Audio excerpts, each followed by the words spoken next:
Former Republican Congressman Bob Inglis is the executive director of the Energy and Enterprise Initiative. He joins us from Clemson, South Carolina tonight. Bob, very good to see you again.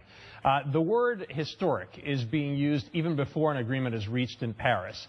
But is there a danger that the summit will lead to no real improvement at the environment's expense because the current commitments so far are well short of what climate scientists say is needed to keep temperatures down?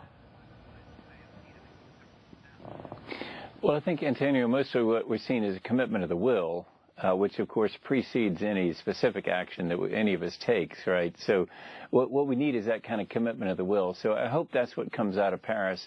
Of course, it has to be backed up by real policies that work. And that's, of course, what we try to do at republicen.org is show that there's a free enterprise answer to this.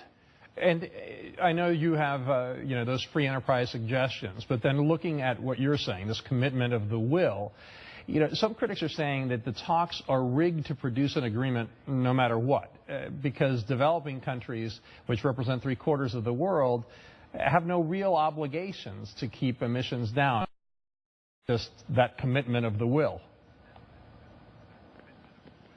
Right. Well, of course, it is true. Ms. Miracle said that today, that we in the developed world have an obligation to lead on this. At republicen.org, what we try to say, too, is a tremendous opportunity to lead. It's not just this obligation and this sense of moral guilt. It's also this great opportunity in free enterprise to invent the fuels of the future, and then to watch them be sold around the world, serving customers, lighting up dark villages that currently go dark at night, but also creating jobs and wealth in a lot of places, hopefully including America. So we're what we call energy optimist and climate realist. Surely realistic about the climate challenge. We try not to dwell on that so that it becomes oppressive.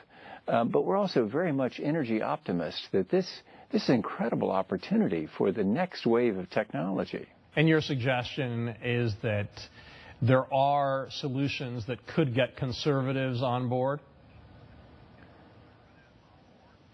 Yes. Once we make sure that it's presented as in a way that's consistent with deeply held beliefs among fellow conservatives, that we believe that people should be accountable for their actions, that all the cost should be in on all the fuels, that all the subsidies should be removed. If you do that, then the free enterprise system can solve this in a very economically sensible way. And so that's what we deeply believe. And talking about... So we're not trying to... I want to talk about economic incentive, because economics are a big part of this, because one of the big divisions in Paris is because opponents say that any agreement is going to be a shakedown of developed countries, that they have to repay what's referred to as ecological debt, and then we'll have to transfer $100 billion a year to assist developing countries. So if that's the case, Republicans have already said on Congress that that's simply not going to happen. So what are the chances of an agreement coming out of Paris that is really effective? Well, it is surely true and deeply held belief that I have that, to whom much is given, much will be required, right? And it's what is a view shared by many conservatives. So we know that we're blessed and we've got a great deal of wealth and opportunities in the developed world. But that's not all doom and gloom, and it's not all guilt. It's now this incredible opportunity to lead and to create wealth in the process. And so, yes, I believe that free enterprise can do that. It's a lot of faith in free enterprise, but I think it's well placed. If you look, for example, at the cell phone revolution, the opportunities that came to us because of cell phones, where the undeveloped world has leapfrogged our technology and now have cell technology that they never had the situation where they had landlines.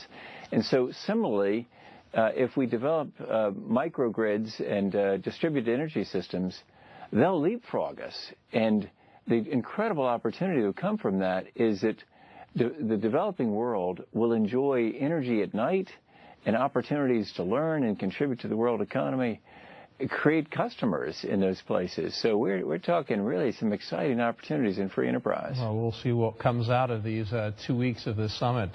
Former Republican Congressman Bob Inglis, Executive Director of the Energy and Enterprise Initiative. Good to have you with us as always.